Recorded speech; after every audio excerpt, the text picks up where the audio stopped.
Boa noite, meu nome é João Luiz.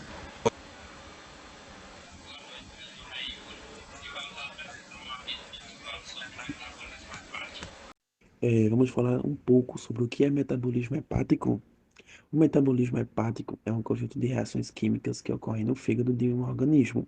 Faz parte da bioquímica de todas as espécies de vertebrados, incluindo humanos, e é essencial para a sua sobrevivência. O fígado é o local de muitos processos metabólicos vitais, incluindo síntese de proteínas, desintoxicação e produção de produtos químicos digestivos. O metabolismo hepático é a fonte de muitas substâncias essenciais para a continuidade da saúde e sobrevivência. É verídico que o abuso de álcool pode causar um estresse no fígado que não pode ser revertido. O fígado é importante para a metabolização dos carboidratos, um processo chamado glicogênese. Metaboliza o açúcar comum, a glicose, e o converte em glicogênio, que é armazenado como uma reserva de energia compacta. Quando essa energia é necessária rapidamente, devido ao aumento do esforço físico ou ao baixo nível de açúcar no sangue, o fígado converte o glicogênio de volta em glicose, em um processo chamado glicogenólise. Outra via metabólica, a gliconeogênese, permite que o fígado sintetize glicose a partir de outras substâncias, como ácido lático e aminoácidos glicogênicos, como glicina e alanina. A fadiga e baixa energia às vezes são os únicos sintomas iniciais de danos ao fígado. O metabolismo hepático também é vital para o processamento de gorduras e outros lipídios pelo corpo. Ele também metaboliza o colesterol para produzir ácidos biliares, que são usados para digerir gorduras no trato intestinal e remover subprodutos metabólicos no fígado. O fígado ocupa a remover toxinas de alimentos e bebidas. O metabolismo hepático também produz alguns aminoácidos e proteínas. É particularmente importante como a principal fonte de proteínas do plasma sanguíneo, como albumina sérica, fibronectina plasmática solúvel e vários tipos de globulina. O fígado também produz a maioria das enzimas envolvidas na cascata de coagulação, o processo que faz com que os coágulos sanguíneos parem de sangrar, assim como as proteínas inibidoras. Muitas proteínas transportadoras também são produzidas pelo fígado, incluindo ceronoplasmina, transcortina e aptoglobina. Praticar yoga regularmente pode ajudar a melhorar o metabolismo hepático de um indivíduo. O metabolismo hepático é essencial para proteger o corpo de substâncias de fora do corpo, chamadas xenobióticos, portanto, o local mais importante para esses processos, e a perda total da função hepática matará o organismo. Falando sobre o metabolismo hepático, a gente sabe que o fígado é o principal órgão dele e ele tem inúmeras funções metabólicas, como a síntese de proteínas plasmáticas, a bilirrubina, que também faz parte do metabolismo hepático, a modificação de gordura, a remoção de substâncias tóxicas. E com isso, ele vai ter um conteúdo enzimático variado. E falando sobre essas enzimas hepáticas. O que são essas enzimas hepáticas? Elas são encontradas em grande parte no fígado, fazendo parte do tecido hepático, nas mitocôndrias, no citoplasma. E com isso, elas vão ajudar a detectar se tem algum tipo de lesão naquele fígado, por meio de provas de função. Elas também vão fazer parte do metabolismo de aminoácidos, que vão ser chamadas as transaminases. Por isso a gente vai ter a alanina, aminotransferase, a asparto-aminotransferase, que vão participar desse metabolismo de aminoácidos. Elas também podem participar, por exemplo, da formação de ureia e etc. Agora falando um pouco mais sobre cada uma dessas enzimas hepáticas, a gente tem a alanina aminotransferase, que pode ser chamada de ALT ou famoso TPG, a asparto aminotransferase, que pode ser o AST ou a TGO, que é conhecida como TGO. A gente pode ter a fosfato alcalina, que é a ALP, e a glutamiltransferase, que é a GGT, e também temos a lactato desidrogenase, que é a LD. Agora eu vou falar um pouco do que é TGO e TGP. TGO é conhecido como transaminase glutâmico oxalacético ou AST, azapato aminotransferase. Já o TGP é conhecido como transaminase glutâmico pirúvica, ou ALT, alanina aminotransferase. Ambos são transaminas, ou seja, enzimas que podem ser doadas no sangue e refletem o status de funcionamento do fígado. Quando a dosagem está normal, a maior parte dessas enzimas se encontra dentro das células do fígado. Já quando a dosagem apresenta resultados incomuns, as enzimas são derramadas no sangue. O TGO é produzida em vários tecidos, como os músculos, coração, fígado, estando localizados no interior das células hepáticas. Assim, quando há o aumento nos níveis apenas de TGO, é comum que esteja relacionada com outras situações que não relacionada com o fígado. Isso porque, no caso de lesões hepáticas, é preciso que a lesão seja mais extensa de forma que as células do fígado se rompam e leve à liberação de TGO no sangue. Por outro lado, o TGP é produzido exclusivamente no fígado e, por isso, quando há qualquer alteração nesse órgão, é verificado aumento na quantidade circulante no sangue. Bom, e para que serve o TGO e TGP? O exame de TGO e TGP é indicado para avaliar o funcionamento do fígado ou para investigar a presença de alguma alteração nesse órgão, quando existem sintomas como dor ou inchaço abdominal, pele ou olhos amarelados, náusea, vômito, cansaço excessivo, mal-estar geral, febre, perda de apetite, emagrecimento sem causa aparente, coceira, fezes claras ou urina escura, por exemplo. Além disso, o exame de TGO e TGP também pode ser indicado pelo médico nos casos de outras doenças, que podem prejudicar o fluxo sanguíneo para o fígado e interferir na sua função, como infarto ou lesões musculares, por exemplo. Bom, agora vamos falar sobre os valores de referência de TGO e TGP. Os valores normais de TGO e TGP podem variar de acordo com o laboratório.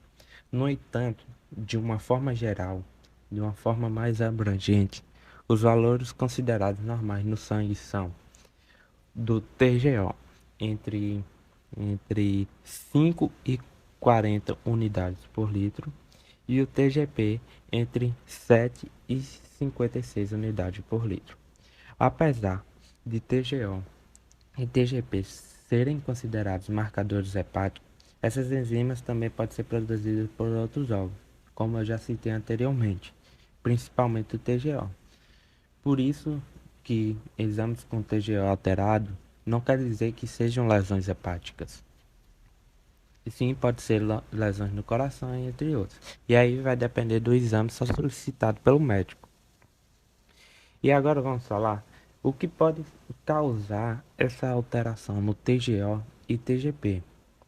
As alterações nos níveis de TGO e TGP são normalmente indicativas de lesões no fígado, o que pode acontecer devido a hepatite, cirrose ou presença de gordura no fígado, sendo consideradas essas possibilidades quando são verificados valores muito superiores de TGO e TGP juntos. Por outro lado, quando apenas o TGO está alterado, por exemplo, é possível que se trate de uma alteração no coração, como eu citei anteriormente, uma vez que o TGO é também um marcador cardíaco. E as principais causas de níveis de transaminases desreguladas são hepatite aguda A ou B, medicamentos, fígado gorduroso, diabetes, obesidade e hepatite C. E o tratamento de TGO e TGP elevados deve ser realizado de acordo com cada caso. O tratamento da causa da elevação das enzimas permite a normalização dos níveis, mas, por vezes, o retorno aos níveis normais é lento. Algumas causas crônicas, como a hepatite C e o fígado gorduroso, podem não permitir o retorno de níveis normais de TGO e TGP. Falando sobre a fosfatase alcalina, a ALP, além do processo dela no metabolismo hepático, ela pode estar envolvida também no transporte de lipídios e nos processos de calcificação óssea, porque ela é encontrada em diversos tecidos, além do hepático. Os parâmetros clínicos dela geralmente estão entre 40 a 150, e quando está acima de 150 é considerada normal e você vai precisar ter um acompanhamento médico, porque isso pode indicar problemas no fígado, na vesícula biliar e também nos ossos. E falando sobre a GGT, que é a gama-glutamiltransferase, ela está associada à fosfatase alcalina, porque as duas têm a capacidade de excreção no fígado.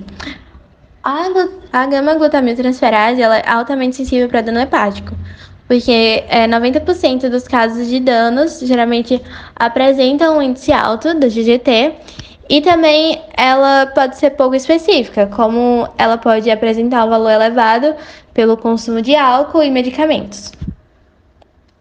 E falando sobre os parâmetros clínicos do valor do gama-GT, o considerado normal varia entre 0 e 30, sendo de 7 a 60 para homens e de 5 a 43 para as mulheres.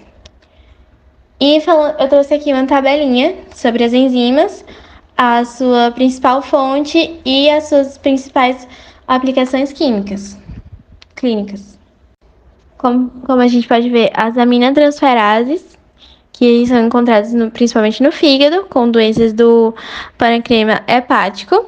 A gente também a fosfatase alcalina no fígado, que pode apresentar enfermidades hepáticas, a glutamiltransferase, que pode ser no fígado, apresentar enfermidade hepatobiliar, e a lactodesidrogenase, que pode estar a principal fonte no fígado, e ela pode apresentar a doença do parênquima hepático também. Bom, eu agora vou falar sobre as enzimas plasmáticas. Elas são divididas em dois tipos: as de maior concentração circulante, que são específicas do plasma e com um papel funcional neste, e as enzimas plasmáticas inespecíficas, que estão presentes normalmente em níveis muito baixos, sem função conhecida no sangue. E o que acontece quando as enzimas estão altas? Bom, primeiramente, a elevação dos níveis das enzimas pode indicar patologias ósseas, como, por exemplo, a hiperatividade osteoblásticas, doenças hepatobiliares, como o carcinoma, e hepatites virais. Além de hepatites virais, também é necessário ressaltar que ela pode indicar também a cirrose. E, além disso, pode também haver o bloqueio da árvore biliar, ou ainda na gravidez, quando está no terceiro trimestre. Além disso, é necessário ressaltar que as enzimas, elas são catalisadores biológicos, geralmente proteica. E o que significa quando uma enzima é catalisadora? Bom, catalisador é aquela substância que aumenta a velocidade da reação. Por exemplo, nós temos as proteases, que agem sobre as proteínas que ingerimos, e nós temos também as lipases, que agem sobre a gordura. Aqui nós temos um exemplo do valor normal das enzimas cardíacas. A amostragem é obtida através de coleta de sangue.